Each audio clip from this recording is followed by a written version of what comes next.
ایک کہانی بڑی پرانی۔ اصل دولت۔ احمد اپنی ٹوٹی پھوٹی جھونپڑی کے سامنے اداس بیٹھا ہے۔ اس کے کپڑے بھی پھٹے پرانے ہیں۔ وہ چہرے سے بھوکا اور بے حد پریشان دکھائی دیتا ہے۔ ایک لمبی اور سفید داڑھی والے بزرگ یہاں سے گزرتے ہیں، جن بزرگ کا لباس سادہ مگر بہت صاف ستھرا ہے۔ ہاتھ میں تسبیح ہے اور وہ اس میں اللہ کا ذکر کر رہے ہیں۔ احمد کو دیکھ کر رکتے ہیں اور اس کے قریب بیٹھ کر اس سے مخاطب ہوتے ہیں۔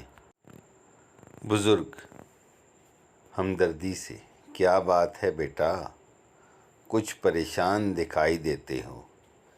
احمد سرد آہ بھر کے: کیا پوچھتے ہیں بابا، بہت پریشان ہوں۔ 2 دن سے گھر میں کچھ کھانے کو نہیں۔ بزرگ جیب سے ایک سیب نکال کر احمد کو دیتے ہوئے: یہ لو، کھاؤ اور اپنی حالت بیان کرو، شاید میں تمہاری کچھ مدد کر سکوں۔ احمد دانت سے سیب کاٹ کر کھاتے ہوئے: بابا میں بہت غریب ہوں، دیکھیے میرے کپڑے جگہ جگہ سے پھٹ چکے ہیں، اور یہ جھونپڑی دیکھیے کیسی ٹوٹی پھوٹی ہے۔ اگر بارش ہو جائے تو جگہ جگہ سے پانی ٹپکتا ہے۔ بزرگ کچھ سوچ کر: مگر تم تو بہت دولت مند آدمی ہو۔ احمد حیرت سے: کیوں؟ مجھ غریب کا مذاق اڑا رہے ہیں؟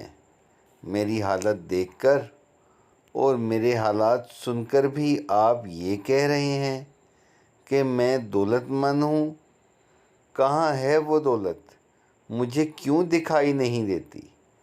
بزرگ مسکراتے ہوئے: میں غلط نہیں کہہ رہا ہوں، تم واقعی دولت مند ہو۔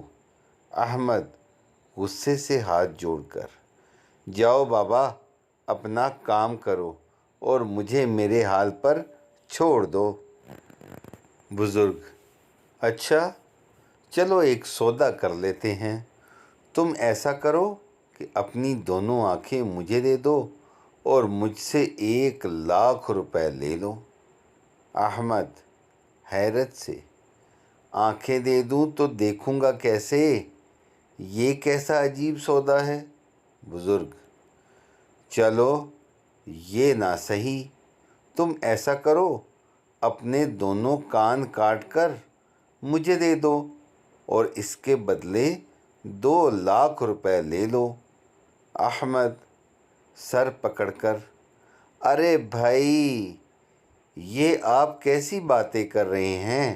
اگر کان نہ ہوں گے تو میں سنوں گا کیسے؟ بزرگ شفقت سے: چلو یہ بھی منظور نہیں تو کوئی بات نہیں، ایسا کرو اپنی زبان کاٹ کر مجھے دے دو اور اس کے 3,00,000 روپے لے لو۔ احمد غصے سے: جاؤ بابا، اپنی راہ لو، مجھے کیوں پریشان کرتے ہو؟ جب زبان ہی نہ ہوگی تو میں بولوں گا کیسے؟ بزرگ مسکرا کر: اچھا چلو یوں کرو کہ اپنے دونوں پاؤں مجھے دے دو اور 4,00,000 روپے لے لو، یعنی ایک پاؤں کے 2,00,000 روپے۔ کہو منظور؟ احمد ناراض ہو کر: مجھے تو لگتا ہے کہ تمہارا دماغ چل گیا ہے، اس لیے ایسی الٹی سیدھی باتیں کر کے اپنا اور میرا وقت برباد کر رہے ہو۔ ارے تم یہ کیوں نہیں سمجھتے کہ بغیر پاؤں کے میں محتاج ہو جاؤں گا، چل پھر نہ سکوں گا؟ بزرگ پچکارتے ہوئے: چلو تم ناراض نہ ہو اور بالکل غصہ نہ کرو، بس یہ میری آخری پیشکش ہے، اگر تم اپنے دونوں ہاتھ مجھے دے دو تو میں تمہیں اس کے بدلے 8 لاکھ روپے دوں گا۔ احمد غصے سے دانت پیس کر، چلو اٹھو یہاں سے، فوراً 9 2 11 ہو جاؤ، ورنہ میں غصے میں کوئی بدتمیزی نہ کر بیٹھوں۔ ہاتھ تمہیں بیچ دوں گا تو کام کاج کیسے کروں گا؟ مجھے لگتا ہے تم عمر کے بڑھنے کے ساتھ ساتھ اپنی عقل کھو بیٹھے ہو، جو ایسی بے عقل کی باتیں کر رہے ہو۔ بزرگ اٹھ کر کھڑے ہوتے ہوئے، نہیں میرے بچے، بے عقلی کی بات تم کر رہے ہو۔ ذرا اپنی عمر دیکھو، اپنی روشن آنکھیں اور طاقتور ہاتھ پاؤں دیکھو۔ تم اللہ تعالیٰ کی ان نعمتوں کو ضائع کر رہے ہو، ان سے کام لے کر اپنی حالت بدلنے کی کوشش نہیں کر رہے ہو، اپنے ہاتھ پاؤں توڑ کر کاہلی کی زندگی گزار رہے ہو اور اپنی حالت کا گلہ کر رہے ہو۔ یاد رکھو، اللہ تعالیٰ قرآن پاک کی سورت یونس میں ارشاد فرماتے ہیں، خدا تو لوگوں پر کچھ ظلم نہیں کرتا، لیکن لوگ ہی اپنے آپ پر ظلم کرتے ہیں۔ احمد، آپ کا مطلب یہ ہے کہ؟ بزرگ، میرا مطلب یہ ہے کہ تم اللہ تعالیٰ کی ان نعمتوں سے کام لو، محنت سے اپنے حالات بدلو، یقین مانو یہ ساری نعمتیں ہی تمہاری اصل دولت ہیں۔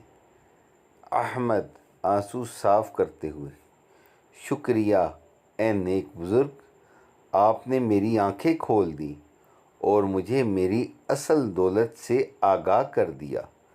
میں ان سے کام لے کر اپنے حالات ضرور بدل لوں گا انشاءاللہ۔ بزرگ احمد کے شانے تھپک کر آگے بڑھ جاتے ہیں۔ پس منظر سے علامہ اقبال کا یہ شعر گونجتا ہے، کوئی قابل ہو تو ہم شانے کئی دیتے ہیں، ڈھونڈنے والے کو دنیا بھی نئی دیتے ہیں۔